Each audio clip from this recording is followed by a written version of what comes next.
Gimuhle. Ibukande yami. Kakhulu, hayi kancane. Phela uma konke uzovuka la ekhaya. Understand? Ungibona nje kuliyo ngipho futhi ngabeni. Ngoba ngiyazi. La Mrs. Manqele. Siyasho.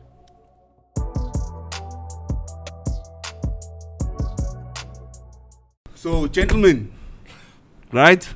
Let's do this. We're live. Yeah. Welcome to the first installment of what we call Beneath the Underdog.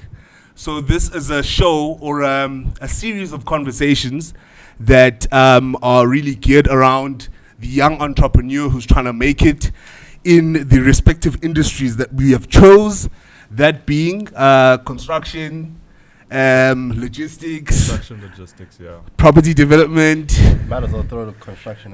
construction as well, you know, Part of it. mining. It's all encompassing. All of us, we're all involved in those industries, and we're trying to sort of document our way as we go through the woes that come with being a young entrepreneur and trying to make something out of practically nothing. So Beneath the Underdog looks at the psychological, financial, as well as the physical. Can you say physical? You can say physical. Yes, so. Sharp. Part of it. It takes a toll on the body. Exactly. It takes a toll on the body. So the fitter the body, the more the money. Is that the case? So I might as well be the broke boy at the table. But it's all right. It's all right. In the first installment, I think the discussion that we were wanting to have is for us to have a talk around whether or not business, all encompassing, we're not just focusing on individuals in these spaces that we're speaking about, but individuals who choose to be involved in business, whatever it may be. We're trying to now understand whether or not success in the business arena is primarily as a result of nature or nurture. So then if I can ask you guys to sort of maybe give your take on what nature would be for you and what nurture would be for you as well. Because it's important for us to understand and sort of define those terms when we're speaking of an individual who is thriving in business as a result of their nature. What are we talking about? If we speak of an individual who is nurtured to be successful in business, what are we speaking about? Yeah. So to continue with the conversation, it's important for us to outline that, not only for the viewers out there, but for ourselves as well, you know, because we want to speak on something that we have clearly made an understanding for you to access what we're saying, because in as much as this conversation is geared to help people out there and share information, it is very much primarily from our points of view, from our understanding of the world in general, not so much the business world, all encompassing in our lives. We have had experiences that have influenced, you know, our business direction and our philosophies within business, you know. Fully. So that's a disclaimer for the people out there. This is our truth, not their truth. Exactly. So keep that in mind. Different strokes for different folks, eh? Yeah. But to get on that point of nature and nurture, can we have a conversation around that? What's up? I think what you're asking there is sort of how do we break down the question. So when you hear business as nature or nurture, what does that mean to you? And for me personally, the way I look at it is, are we as humans, when we come into this world, naturally inclined towards trade and economy and doing business or bartering of some sort? Is that just a natural thing that everyone is born with? Or when you compare it to nurture, are we almost modeled and programmed towards this capitalistic nature that I think we see a lot of today? So when we just look at the question, business is nature or nurture, that's the way I see it. Are we born with it, or does someone teach us to do business and trade and, you know, exchange skills and talents for monetary value? That's the question I think that we're asking today. Nkululeko, do you care to add on to what Sam has I said, think or do you have your own way? Just adding onto what Sam was saying, the nurture aspect, I think your situation can also kind of nurture you into that specific role of being business orientated or. So my answer is very much similar to his, but I think your situation also has a very large impact because someone else can be their desire to survive can push them to thinking in that business aspect. Sharp. So it's not so much, okay, I need to learn the skill to be able to scale and to take my business Sure, to the next sure, level. sure. But it's just that, you know what, I need to eat. But in our case, then I think our understanding of business would be on that point of scale, right?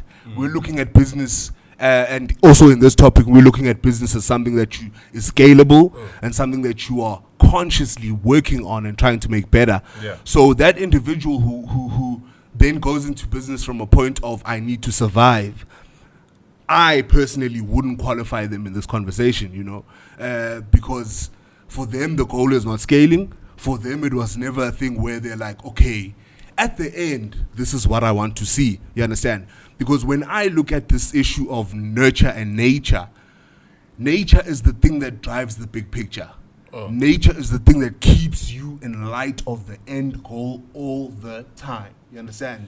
No, and I then hear nurture is the that. thing that builds your day to day. Nurture is the thing of if you're nurtured to be geared towards business, then you'll be taught to work hard, which is a day-to-day thing, to wake up every morning, you know, to make sure you're prepared on a day-to-day basis to get you to the bigger picture. You understand? So that's why I'm saying that individual who comes into this thing from a point of, oh no, I'm struggling and I need bread, that being their primary focus without any other thing contributing, that I disqualify that person. When I'm speaking of business and business-minded individuals, I'm speaking of individuals who are driven to create something that is much greater than themselves, you know? Yeah, I think someone can start a business out of that desire to eat, but if you show them that, you know, there are these tools to take your business to the next level. Sure.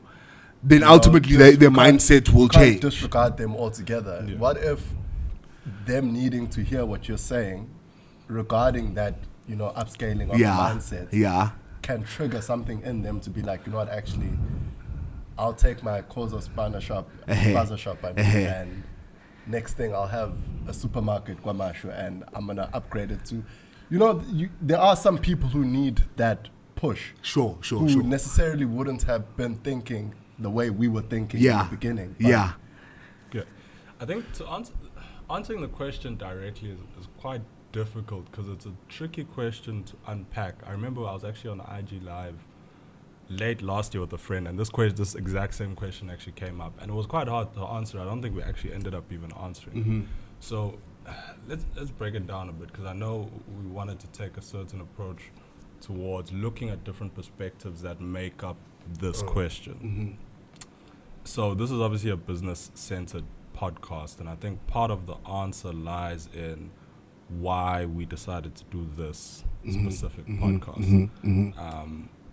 So, I mean, any of you, Siyanda, why did you as an individual decide to do this podcast? Because I think the question really, I think more when you're explaining the nature aspect of it, is centered in the why, almost. 'Cause that's, you were saying, that's what drives you, that's what makes you see the end goal. Sure. Keeps you focused at least on the end goal. Sure. So, Why am I here? on a micro scale, looking at the podcast, Sure.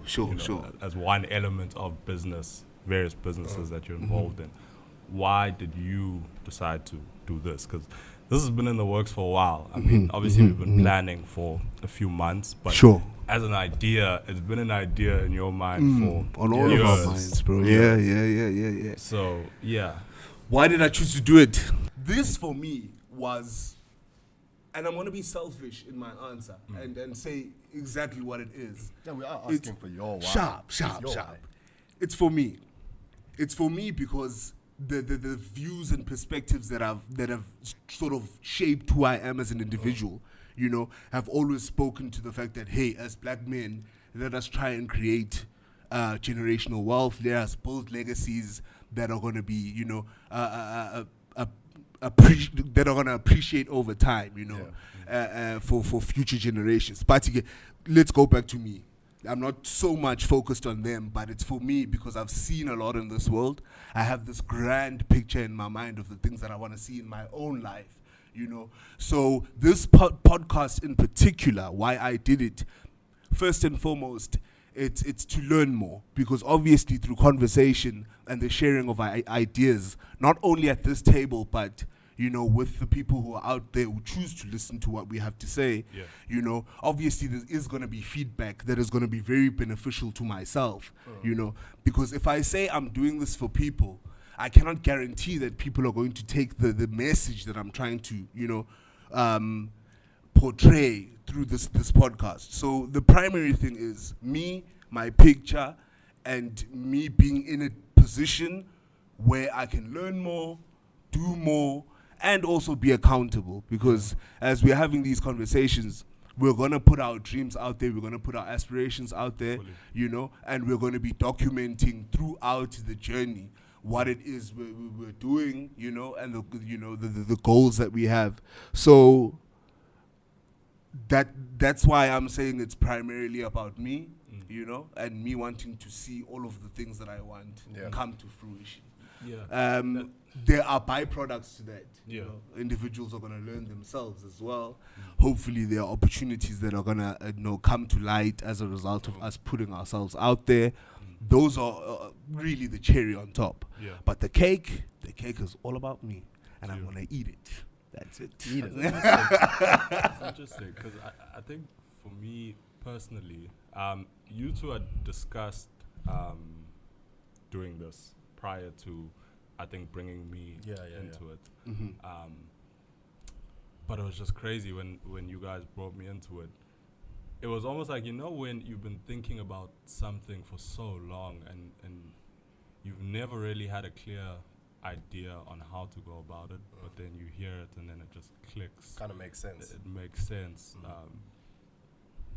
This had almost been a dormant idea in one way, shape, or form. There was almost went about it last year, but didn't really work out. But I think when you guys brought it up, it just made so much sense. I think from the aspect of, this is for me personally now, the accountability, documenting the journey, refining the skills, because I feel like the more we speak about things, we're obviously going to be sharing lessons, tips, ways of thinking and ways of doing things that, as a byproduct, increase your own personal level of skill. As much as you're doing this, you know, to promote, to release content and do it for the viewers and things, for people to level up in their own lives, it has that dual effect where it works on you as well. Exactly. So as much as I think mine's a bit split, where it's not so much only for me. I think I very much wanted to do this for the viewers. The greater good. The balance of the viewers and myself as well, because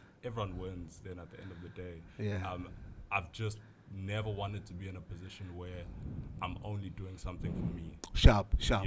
As much as it's good to be selfish, I think you need to think about how what we're doing affects the people. Sharp. But yeah, I like what you were explaining, just because I think it spoke a lot to, well, with you and your personal take, it's all very much for you, which gives me a sense of the nature aspect to this answer, where it's almost like a natural inclination for you to want to do something for yourself. It's not like anyone taught you to do anything for anyone else. Because I feel like by nature we're all selfless. We all think of ourselves. Just to also say more on that point, for me, that's why I had said to you guys, Guti, the nature for me informs the big picture, which means the nature for me is primarily the fact that my mind in its own capacity is capable of, given the things that I've seen and the people that I've met, is able to now construct this grandiose image of a future that I might have, you understand? And then the nature part then comes into the daily, you know, because those are things you need to nurture, right? You need to nurture that hard-working mentality. You need to nurture that forward-thinking mentality that tells you, Uti, you know, even as much as waking up in the morning and taking a walk, that will then contribute to the greater picture, understand? Yeah. You can't have this grand idea and not be able to see it through, you know? So, hence why I say nurture and all of the things that we've been taught over the years are the things that will wake us up every morning and get us to the bigger picture. That's the programming, you know? the positive programming. Sharp, positive and the negative, my man, and the negative, because there are things that we've been taught or things that we've been exposed to that we have seen to be very, very negative and not conducive to a positive environment, which will, you know, at the end of the day, lead you to a successful business, you know. But again, in knowing those things, you're now conscious of the fact that I should not go there. That is not a direction that I should take, you know. But again, you know, all in all, to each his own, you know. But for me, that's how I see the nature nurture, you know, topic. I think why are you here, NK? Sorry. Yeah, for me to answer the question as well, while you two are speaking. Sure. For me, it was kind of a balance between the two. If I'm going to be honest. From a personal point of view, it was more of like I wanted to open myself up more. Sure. Because the both of you know, between the three of us, I probably am on social media, you know, the most. But I think it's gotten to the point now where I want to kind of bring more value to my page. Sure. And I think Beneath the Underdog was a great way to do that.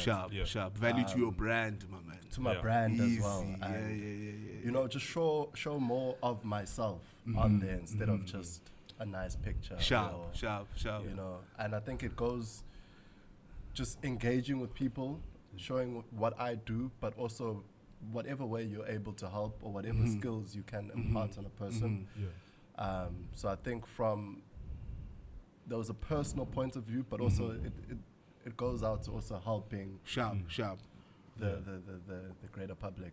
And I think I speak for all of us when I say another main reason why we're here is to show people the reality of the journey in a sense. Just because I think we live in a time, especially now with the way social media is structured, where we very much see the end of a lot of journeys. And there's so much that happens in between there, from when you start or decide to, you know, take up the hero's journey and, you know, go about creating value and or starting a business or, you know, whatever, to what's posted on social media that distorts what it actually takes and what it's actually about. So I think we wanted to bring some truth in that sense, because obviously we've had discussions. There's an end goal where we'd like to see ourselves in our respective industries, and we're very much far from that end goal. There's a lot of work. There's a huge amount of steps that need to be taken before we get there. But we want to show that journey. We want to show how messy it is almost.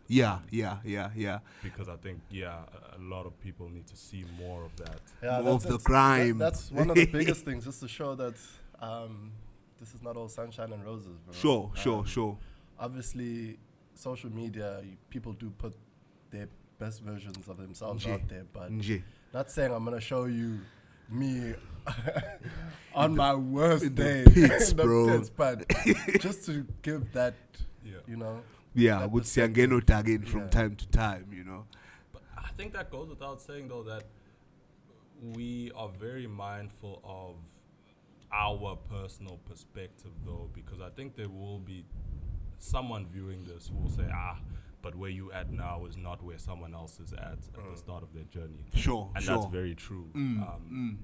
I think, like I think you said at the beginning of the episode, we come from a certain level of privilege that not everyone comes from. So that, I think that's an important thing to take note of, and we are mindful of that. But that doesn't stop. I don't think that should stop this or sharp from creating this. It's for me, it's a thing of we've been very much nurtured to think the way we do, you know. And there's no wrong in that in any way, you know. It puts us on a much sturdier platform, you know. We don't have to be shook when things happen because we've seen things happen, you understand? So even the smallest things, my man, you know that in a construction setting, you're bound to have problems all the time, you know. You need to be a person who's well aware of, you know, contingencies and things that will hold you back, you know. You kind of feel skeptical when things go too well, bro. Exactly, you know. So we were very appreciative, really, of the position we find ourselves in, you know. But that is not to say that we cannot now then be the stepping stone that leads you, you know, to greener pastures, you know. Because we're speaking in general terms here. We're not focusing on individuals who fall under the demographic that is us. You understand? There's a lot of value that can be taken from this, you know? So big ups to the individuals who are watching this and are taking hope and faith from what we have to say, you know, as opposed to what you were saying, but you guys are better off than most of us. No, that is not what you must take home. What you must take home is that you can do it, bro. Because there are individuals that us, as we're sitting here, we do look up to, who have been through a lot more than we're going to have to go through, i.e. our parents, bro. I mean, our parents weren't in the position we were in. They worked hard enough for us to be in the positions we are in, you know? All of that, you know, also applies to their parents, those who came before them. We're a product of a lot of people's work, you know? So who's to say even you sitting in your position, I mean, I could very well be speaking to a 55-year-old man who could be watching this and wanting this for their children, you understand? That's also someone else who's watching us who wants this for future generations to come, you know? So it's to also make that thought available, make that process, you know, come to light to a lot of individuals. It doesn't actually have to be you. You could be watching this and taking empowerment that could be passed on to other people. People who live in communities where kids are not inspired in any way, or individuals around them are not inspired, let them watch this and see, oh, there are 3 black boys sitting at a table talking about things that are pertinent to an individual who's driven for success, you know? So that has to be the take-home message for anyone out there. At least it's the take-home message for me.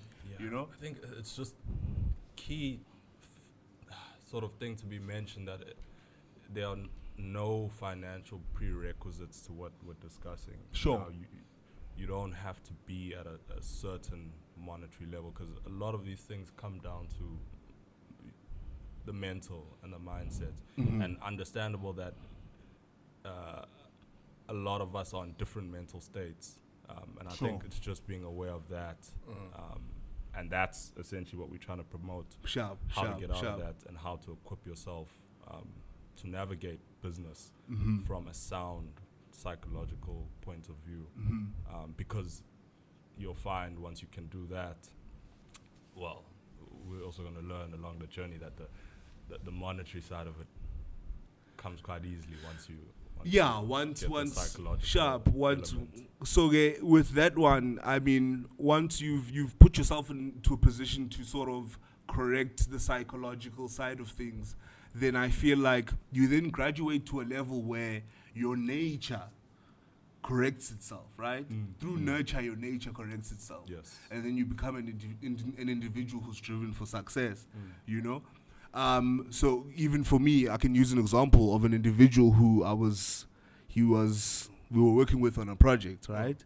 And he comes to me with this business plan, right? So in this business plan, he wants to create a company that produces cleaning products and a number of other things that are associated with that. And when he comes to me, he's wearing a jacket, right, with the company name at the back of the jacket. He comes to me with a little pamphlet, and on the pamphlet he has sort of taken parts from like a Pick and Pay ad. So he's taken a picture of the Sunlight soap, pasted it there, taken soap from there, handy Andy or something, pasted it there, you know, tweaked it in a very not the very best way. And he was passionate about this, and he did say to me, "Okay, no, I've come this far with the plan. Now I want to sell this. I've sold a little bit of products here and there to clients in my community. This is an individual who's living in an informal settlement, right? So here's a man with an idea, right?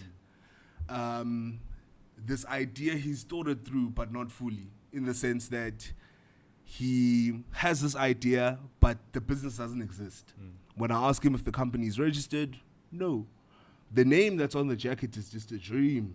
So he wants it to look that way one day, but clearly has no understanding of doing this.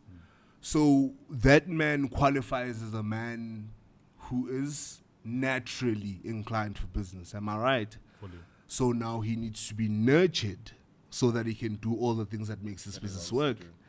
Because my thing is, when I was looking at it, I was just like, you have no samples for me. You say you've sold this before. In your sort of marketing strategy or plan, you have sort of stolen or poached from other people's ideas and put this thing together. So from me, in a position where I can now, when I'm looking at this, I'm more inclined to look at the details and the things that make the business. For him, it was just a grand idea, you know? So individuals like that, for me, are then people who need that nurture to empower them so that their nature becomes greater. Because it was sad, it was bittersweet for me, you know? I was a bit concerned when I see the fact that, okay, you can say to me you want to have a business, right? But you're not prepared in the right ways. You do not have a written business plan or something that speaks to what this business is supposed to be, you know? But already you're living in a world where you're marketing this product that doesn't exist, you know? So that's the bitter side. The sweet side is that we all are, at the end of the day, entitled to a dream, you understand? So then the onus is on us to then see, okay, no, I have the inclination. I have business or the pursuit or entrepreneurship as part of my nature. Let me now identify the things that need to be nurtured so that I can see this thing to success, you understand? So, yes, fine, there are avenues such as this where we will talk to you and make you aware of these small things that you need to think about. But I think a great part of the nurture side that builds the success is you being able to identify the things that live in the nurture side that need to be worked on, you understand? Because I'm feeling like this man should have been able to sit down with himself and say, okay, fine, I have this dream. Then what are the things that I need to work on to make this thing better, you understand? I so wish I could then afford people the opportunity to be able to think with them, because I did speak to him and I did tell him go to their agencies such as CEDA, Small Enterprise Development Agency. You have NYDA as well, who are very well and capable of assisting people with writing business plans and things like that. So maybe that's the information that he needed to get. I haven't spoken to him. I haven't followed up on whether or not he's done those things. But if he has, then he's clearly got it. You understand? Because these two things work together. If I say to you, nurture informs the bigger picture, and nature informs the bigger picture, and nurture informs the day-to-day, you need to be able to exist and live in both worlds, right? You know, because you need to be very conscious of the bigger picture in your day-to-day. In doing those things every day, you need to be conscious of the bigger picture, you know? And at the same time, the bigger picture does not exist with you doing the day-to-day. You understand? So it's a constant shuffle between the two. There has to be a balance between There has to be a very, very strong balance between the two, because you need to be aware of the fact that, I need to do A, B, C, D, and E every single day to achieve that goal. But if you don't see that goal in your head, you're not going to do these things, you know? So both feed into each other for me at the end of the day, you know? I'm very, very sure, Wuti, well, if someone is like-minded and thinks like me, it will help them find themselves in a position where they can do more, Because for me, even approaching business, I acknowledge the fact that to get to the industries that I'd like to be in, namely the industries that we're going to focus on in this show, I had to go through various avenues to get me to that end point. You understand? So I've been in the media space, doing photography, and a number of things that I did, but very, very conscious of that bigger picture, which that's where I want to end up. Yeah. You understand? So that balance, as you said, is something that's very, very important. That's the message. And that bigger picture that you constantly speak of, the sure. nature, I think that's very much linked to what your original exposure almost to business was. Mm-hmm. Because as much as we say that nurture is, the micro, what you're taught to do on a day-to-day, everything, we do is programmed. Even our nature. Sure. It comes from somewhere. We learned it from somewhere. Sure. I think it just varies. Depends on when we learned it. That's what determines whether that's nature or nurture. But I think speaking to how we were exposed now, because that's almost the foundation of the nature. Okay. I feel like we're probably at the very similar exposure. yeah. Not even very similar, like the same, bro. The same. And it's never nice when you speak about it, especially. Yeah. But I think the older you get, the more you understand and you appreciate things, and you appreciate. Just because I think I'll probably speak for the both of us. Our original exposure was waiting after school for a while because you got forgotten about. That's applicable to all three of us. And the thing is we had both parents running their own business. Sharp. So it's a thing of typical things in school. Saturdays, the rents aren't there to watch the match. At the time, it hurts you, but older you get, you understand. Sharp. Father's Days at schools on a Wednesday, Thursday. Time is in a meeting. There's no time for that. And I think it's weird just because initially sometimes when you start a business or you go off on your own venture, the main point, or I think the main anchor that a lot of people have is this element of freedom. They want to have freedom to have more options. Mm-hmm. But I think as we have more discussions, we'll learn that that's very dependent on where you're at in business. Different stages of business require different time inputs. So I think that phase of our life saw a lot of our parents focus, at least in the office, at business, which took time away from all those small things that, built up a lot of the childhood and gave us that initial exposure. After school, having to go sit in the office until 7 p.m., finishing the homework, falling asleep there on the office floor, and then going home or getting dropped off at home and the rents aren't there until 8, 10 p.m. So I think all those small things, as much as we didn't understand them much, the more we grew up, I think the more it cemented this, not idea, but what can I call it? This programming of sorts. That you just got to do what you got to do. There's a time and a place for everything. If you want to make something work, I think that's, looking back, that's what I see now. If there's something that you want to make work, you pull out all the stops. It's not easy managing work-life balance with the family. I think for me, on that point, I when I think about this, and I think I did think about it in the past couple of days, when I think about it, I take so much power in my ability to then become independent, when you speak of those things, you didn't pick me up, but my match, but this, I had a school trip, but you forgot, you didn't sign my indemnity form. All of those things, sort of enabled me to be able to be a person who follows up on things, who's independent. Now I am running my life. I'm running the entity that is my life. And I'm going to come to you and say, my indemnity form, my man, it's not signed. Them, then nothing was gonna happen. Yeah. So now it now becomes a thing of scheduling and understanding yourself and your day and how your things need to work. You understand? Yeah. Unfortunately, I do acknowledge the fact that in that time, in that space, I mean, there's a lot of breaking that happens. I mean, you as an individual, you're pretty broken by these. You're a kid after all. What do you expect? You know? But yeah, at the end of the day, take the lesson of independence. Yeah. I mean, it's that notion that we've always, amongst the three of us, driven the notion of gents. It's never a loss, it's a lesson. You understand? Yeah. So just putting it out there, you gents saw all of that. You saw the long hours, you saw the sleepless nights, and you chose to go exactly. Yes, because that's what I know, that's bro. The crazy thing.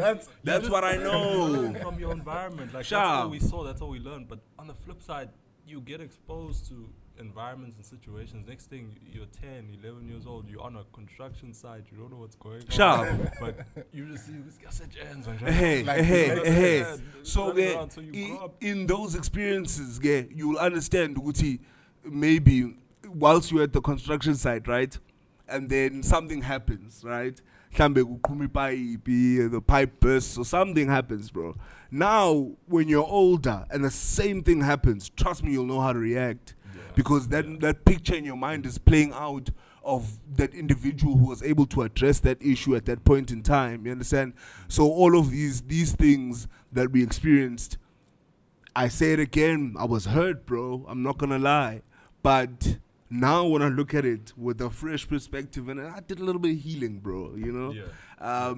I can then appreciate them for what they really were. You understand? Because, I mean, we've always had this thing where even in discussions with the timer, I'll always make the point of, listen, you're a 45-year-old man, and I've never been a 45-year-old man. So as a 12-year-old, you can't expect me to think like you. Yeah. You understand? But as I grow older, I tend to take those things, go back, tick the boxes and say, okay, this is what you're trying to teach me in light of me being in the same position now. Yeah. Life cycles, they suck in that sense, you know, which you never do understand things in context at the time when it happens to you. It's only with time that you get to heal, process things. But that's a whole topic for another day, this thing of healing, you know. But yeah. Yeah, it's given us good perspective, I think, at the end of the day. Because I think without it, you learn that not all weekends are just for sleeping and resting. Sure. If you have to wake up early on a Saturday and get something done, that's how it has to be. That's the programming that we're exposed to. Whatever it takes, bro. That's the foundational nature that I think keeps you grounded in being persistent in finding out what you have to get done to eventually get to where you're trying to go. That's what anchors you in. I just have to keep going and I have to keep doing it just because it's subconscious. Sharp. And ultimately that's the lesson in any space, not just construction or whatever. If you have parents or individuals that take care of you and you look up to them, if you see them not necessarily struggling, but powering through the woes that come with self-employment, it then creates that sense in you. And the lovely thing is that at some point it turns into a point of pride, you know. Yeah. You then become proud of the fact that, hey, my parents were able to brave through that and look at where we are right now. Yeah, and I understand? Think for me, the crazier part is like we see all these things growing up and at that age, there's only so much that you can process. What do you know? You're 12-year-old. What do you know? But then, the older you get, I think we're fortunate enough that we're quite close to our parents, specifically our mother. Same here. My ride or die. Ride or die. You find that the conversations that you have growing up, or even when you're older now, where they give even more insight on what was happening back then, on things that you might have missed. Sure. It's like, damn, these guys actually went through a lot. Sharp. Petrol ngalilanga. Kangena magino 20 rand kuphela, you know. And there's so many more struggles and things that they face that they try to shield you from. Some things, you know, might have got to you and it might have been a tough lesson, but when you realize what they actually went through, and it's like, who am I to stop when, I'm Sharp. going through a fraction. So basically, what we're saying here is, I'm asking a question. What we're saying here is that the onus is on the parents to create the exposure that builds the individual, right? So if you none of us are parents here yet. Yeah. But you need to Not expose. You need to be able to at least paint the picture that will inform your child's future in that sense, right? So is the exposure our responsibility? As we sit here, are we responsible for the exposure that we have or gain over the years? I think you have very little control, obviously, growing up, what programming you receive, because you don't dictate your environment. Sure. And obviously, if you didn't grow up in an environment that was conducive for this type of growth, it's not the end of the world. I think it just means that, yes, it is your responsibility now to rewire, reprogram yourself to now create that environment for not even your child, but those who are around you, bro, as we're doing right now. Yeah. Your content, your Sharp, program. sharp. Especially your children. Sure. Just because I think there's a lot of... No, don't be selfish. Cater for the kids out there as well. Not just your babies, bro. Please. Preach to the other kids as well. my own, bro. Yeah, I talk about me being selfish, eh? Come on, bro. Every man for himself out there. So, yeah. Just because I think, there is a lot of generational trauma, and I think we see it more especially now. We see it with our own parents. Sure. Ways or behaviors that they exhibit that we didn't understand our whole lives, but now once you reach a certain age, once you do your you own are fighting healing, your own demons. you're still fighting your own demons. For me, the worst part is, no disrespect to my old man, but I was like, when I'm older, I do not want to be like him. Those certain There are not there, dog. I have a list of 48 points at home. But now I'm turning 27 and I'm like, my goodness, I'm so similar to that man. Sharp. No. Sharp. And I think the old lady she watches podcasts, so I don't know if the time's going to watch this, but time, if you do watch this, just know that. That's why I didn't want to look into the camera. I'm sorry. I didn't want to look into the camera. We're not trying to bring you down, nothing like that. But, I think I've always said that the old man has been my biggest teacher by far. In the most unconventional way. Yes. Just because I think he's very unconscious of a lot of the things he does, and he projects a lot of his unresolved, either childhood or current issues. But I think it's weird how it's worked out in a way for me, just because it's almost taught me, instead of me mimicking that and becoming a direct sort of mirror image of that, I've learned to see the lessons in some of the things he does. Sometimes it's hard to ignore, and you do get a lot. But I'm fortunate that I've been able to see the lessons in his behavior.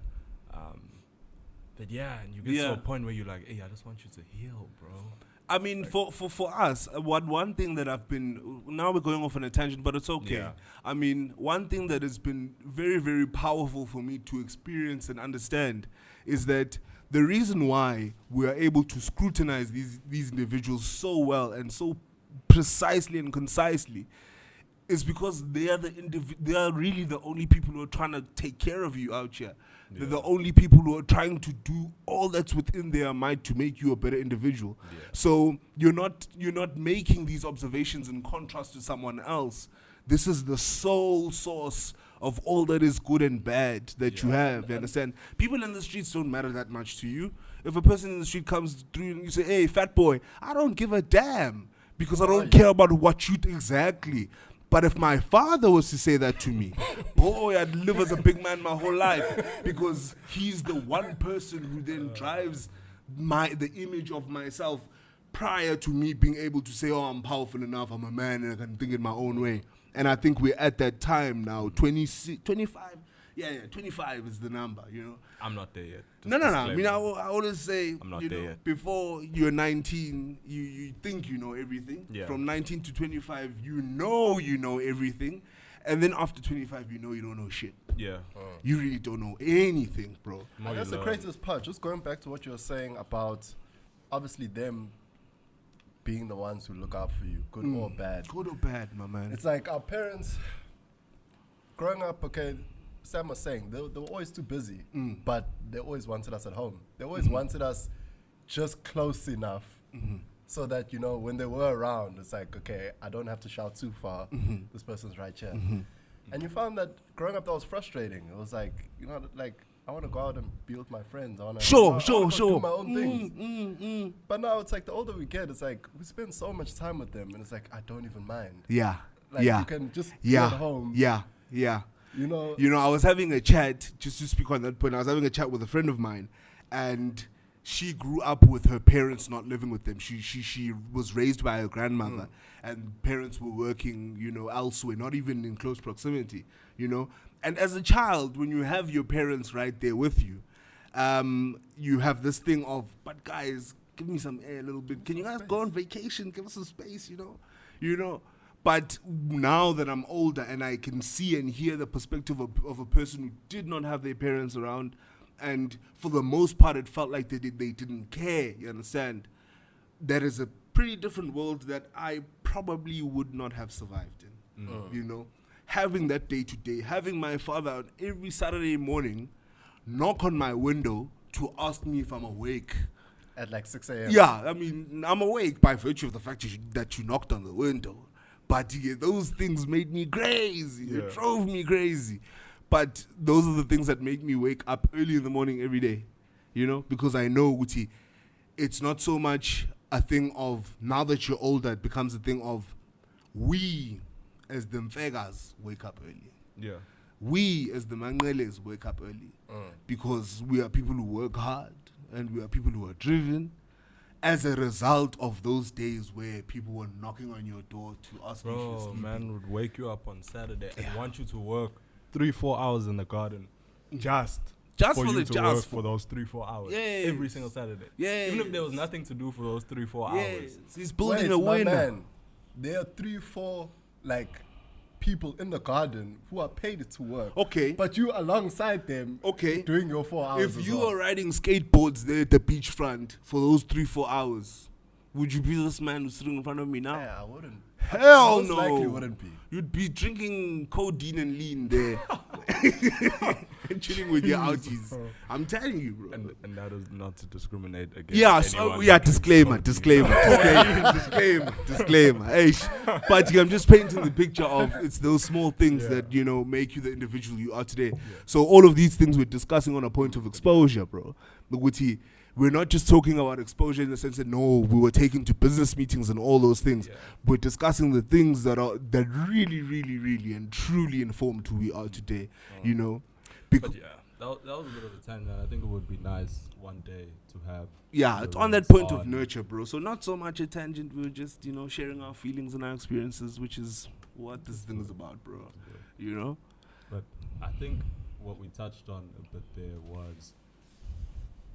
and this is actually a complicated one because maybe that's just for me only, but the psychology of entrepreneurship.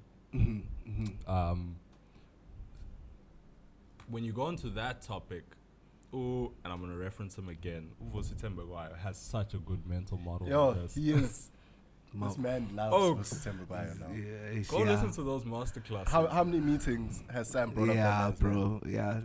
Are you still hating though now? No, I'm not hating. No, far from it. Like, who's the true hater here? No, he drops gems, but I'm just saying Sam loves him. I'd like to say that at some point I was a real hater. Mandem will be sitting here for no obvious reason. Nah, that is a goal one day. Yeah, no, Mandem, he will be on the podcast. But on this topic of entrepreneurship or the psychology of entrepreneurship, breaks it down quite nicely where he almost explains it like a quadrant, as in there's different levels to entrepreneurship. And the first level, I think, and he can definitely correct me if I'm wrong, or I'll just go look at this afterwards if I am wrong. But this is when you're more employed, so you're not really in the business owner entrepreneurship space. Sure. One level up from that, and you are self-employed. So one who's self-employed is more when you have a company, a registered company, but you're very much a one-man show. Sure. So now we're not speaking so much to the size of your entity or revenue or whatever that you pull in, or how many assets you have. Yeah. This is purely off the psychology of how you run this entity. Yeah. So being a one-man show is very much still operating from this point of being self-employed rather than being an entrepreneur. Okay, Right. just to stop you in your tracks a little bit. Q1 is I'm employed. Q2 is I'm self-employed. Self-employed. Sharp. This is So when we you're also, self-employed. I mean, we do need to speak on the fact that we've been in Q1. Yes. All of us at this Yes, table. 100%. You understand? We've been employed. It's Maybe definitely probably necessary. younger than a lot of other people because Yeah. child labor did become a thing at home where, 11-year-olds. No, even doing- going into early into 20s. Early bro. 20s. Mm. I don't No. think Mina, I'm saying employment because even that thing that you were speaking about of working in the garden, to you, in your mind was like, why am I working, when I could not be working? So I think we existed in Q1 a lot earlier than most people. Is it safe to say that? in a sense, yeah. But Bro, I was think- washing trucks. And like a whole truck with a trailer. My boy still hurts. bro, Very much, bro, very much. I think I'll heal when I wash my own, That'll be the process. Exactly, bro. So we've all existed in Q1 and yeah, and I don't think I don't want us to look at this in a sense where the higher up you go, the better you are. No, these are just different levels of okay. entrepreneurship. Okay. You can find yourself at any one stage, and that may be relevant for where you need to be, right? It's not that one level's better than the other, but it's just understanding the psychology of it. So obviously level 2, self-employed, where now you have this business entity, but it's very much you One are the man, main one man. point of, communication. There's no separate areas of functional management where you have HR, finance, No defined admin. systems. No defined system. It's just you running the show. Take you out the picture, it all stops. Everything Yeah, stops. I think I still live in that That's space. level 2. And that's Yeah. okay. Yeah.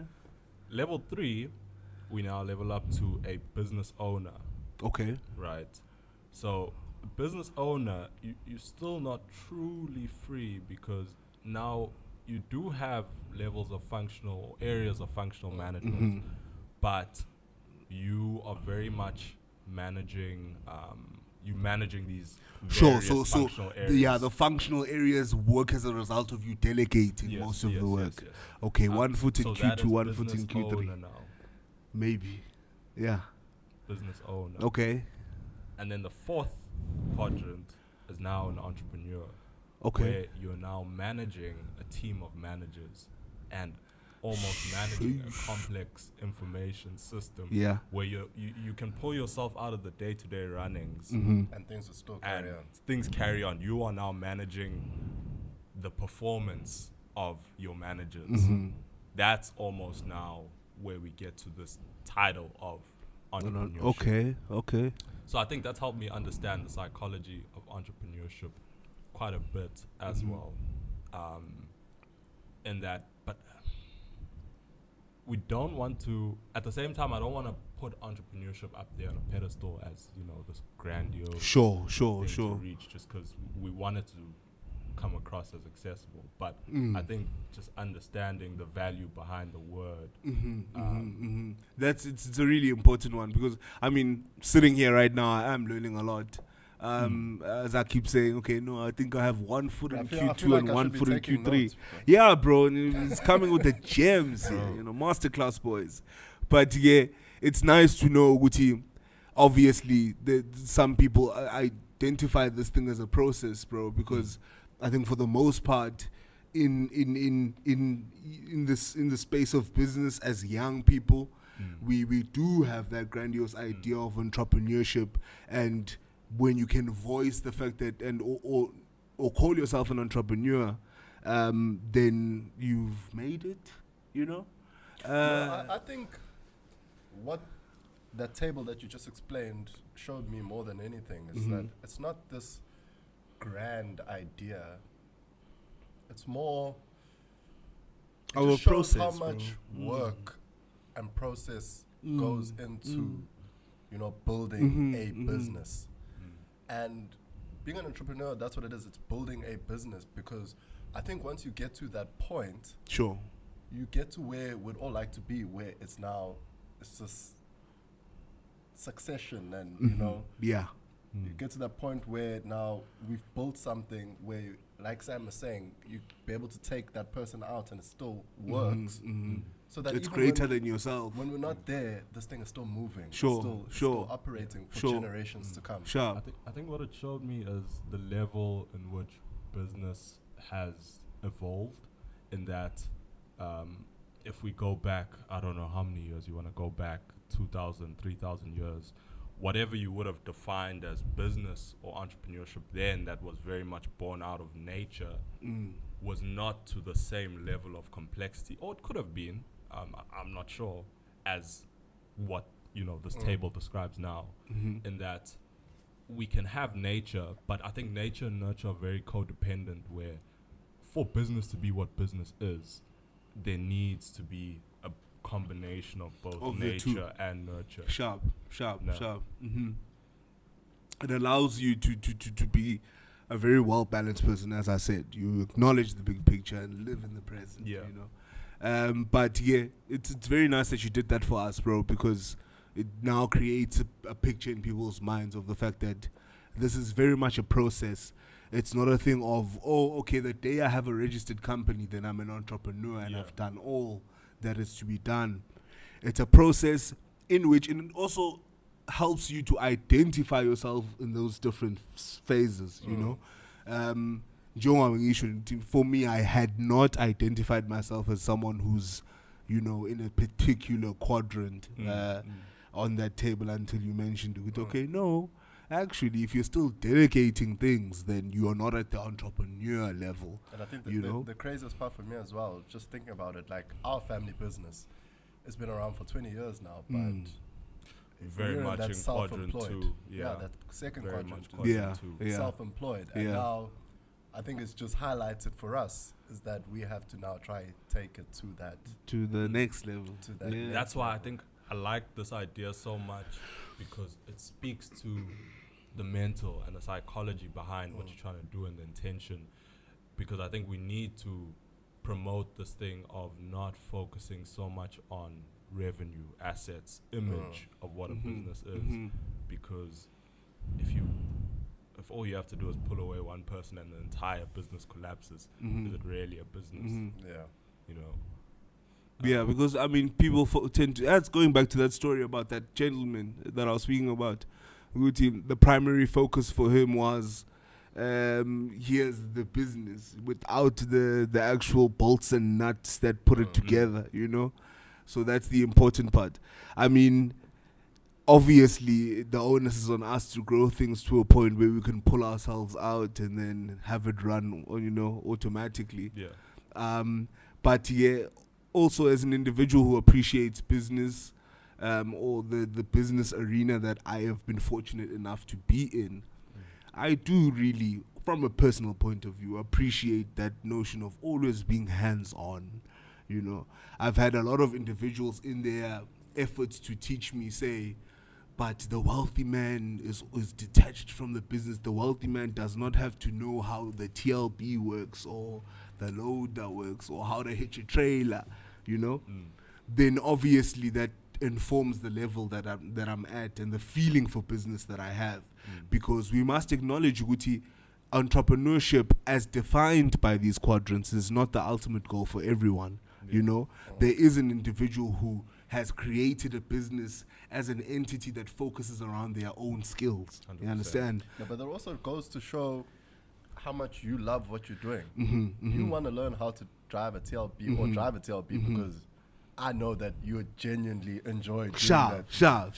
It's not because, what if there's no one to do it? It's because Siyanda genuinely enjoys doing it. So in the same way, you will find someone who has created a business around making clothes or sewing or things like that, though you understand that that business is primarily focused around their skill set and there's no business outside of them sewing.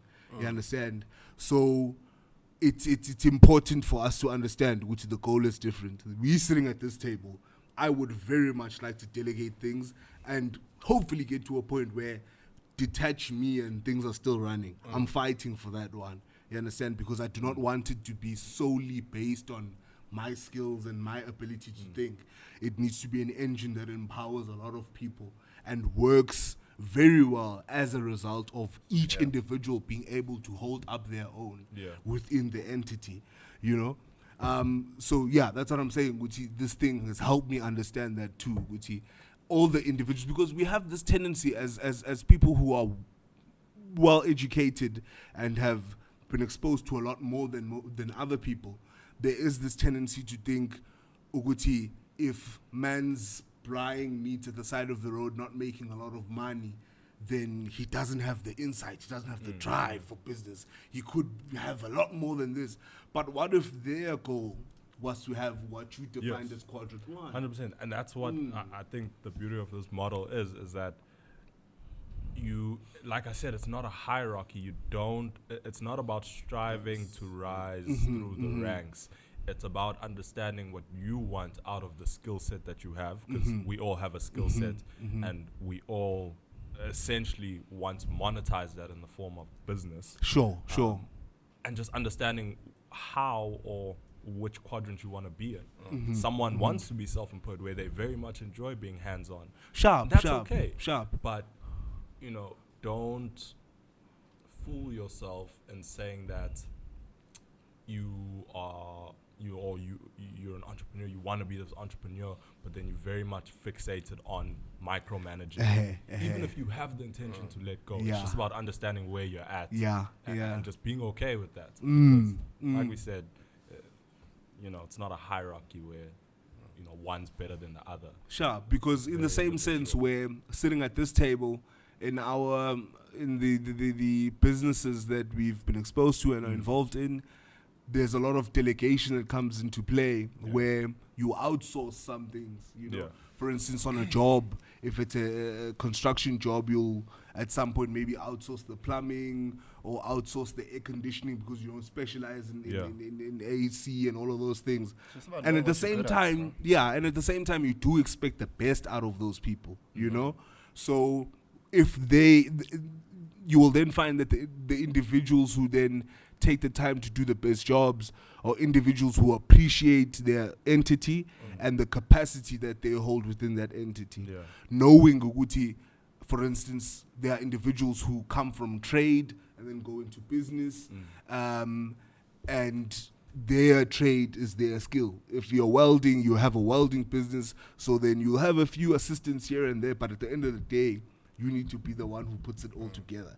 They will cut it, they will measure it, they'll do everything, but you're the welder here. You put that gate together. You understand? So if you appreciate it in that sense, with your business and yourself, you exist in that sense, and do not create the image, maybe you're an entrepreneur and you want to delegate things, but your business is already, I feel like if it was started in that sense, it's just you and you still act in that way, then you have really put a cap on how far your business can go. You understand? Because as you said, at some point it gets to a point where you are managing managers. You understand? So if you still want to be hands-on on everything, then obviously you've put a cap on your scale, right?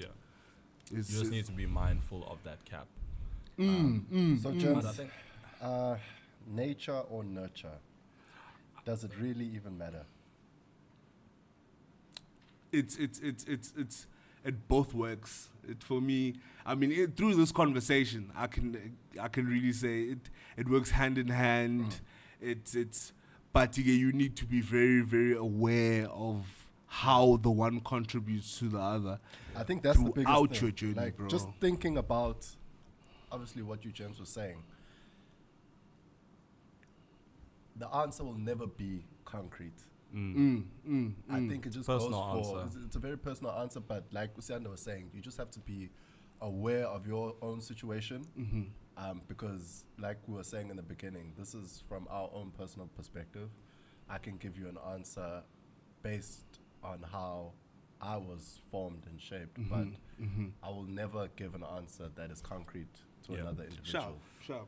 And yeah, I think as long as whatever your situation has got you here, we're glad you're here. Sure.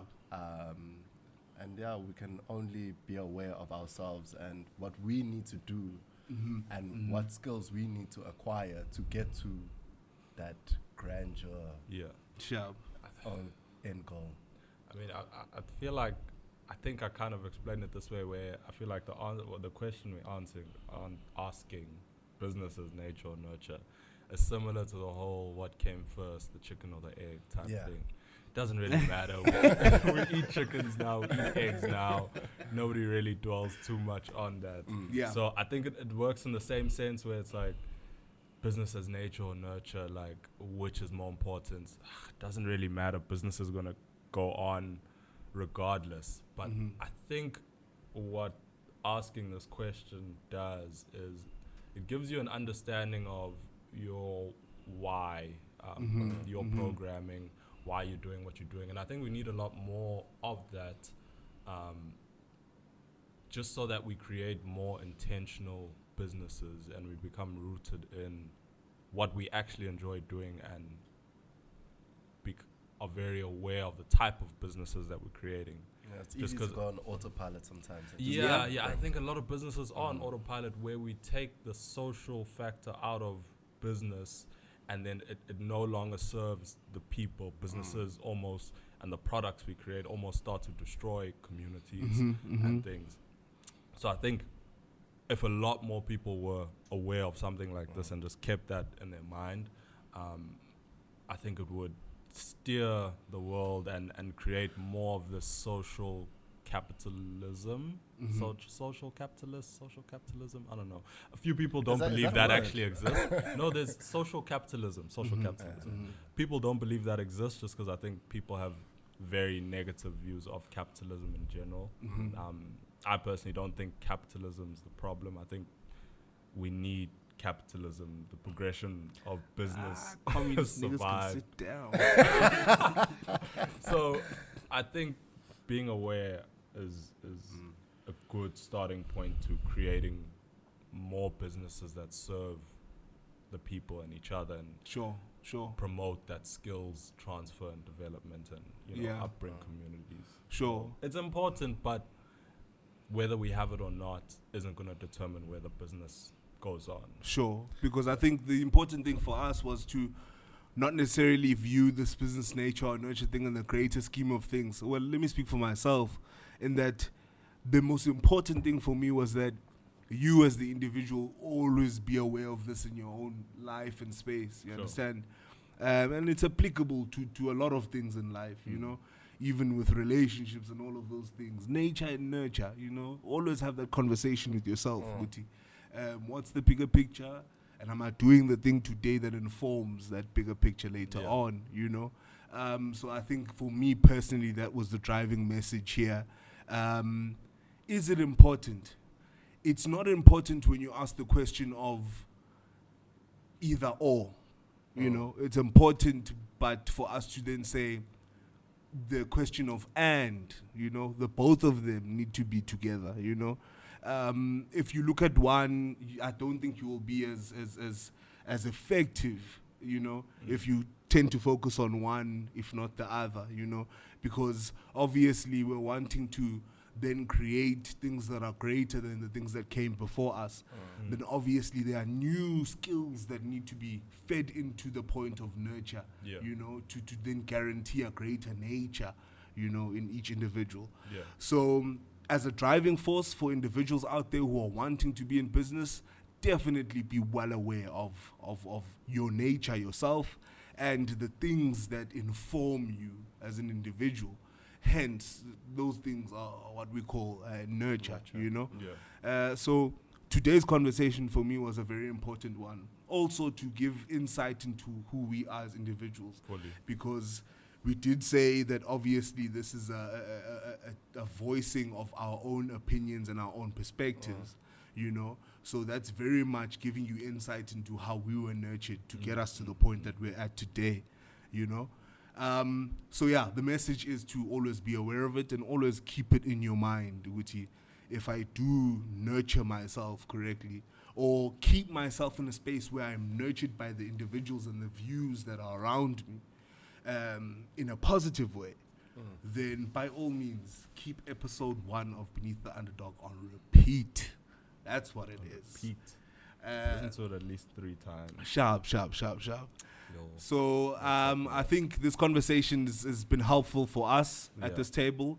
It has been helpful for the viewers here in the studio. Our 3 viewers. Our 3 viewers in the studio, you know, and hopefully people who choose to listen to what we have to say. I think for me in closing, I can just say to the people out there, always be aware of your ABCs all the way up to G. Wait, By is that this I mean, your nugget of wisdom? My Oh, nugget are of we wisdom. doing that? You do it subconsciously, bro. All right. always be aware of your ABCs all the way to G. By that I mean, always be chasing every fucking gap. That's mine. Ah, you prepped that, bro. I even looked at the camera. I was like, always be chasing every fucking gap. That's mine, bro. What a way to close. Yeah. Okay, nugget of wisdom before we close out. My nugget of wisdom. I think probably the most that I took away from this episode was just awareness. It's so easy to be caught in autopilot, no matter what you're doing, whether it be business, relationship, Sure.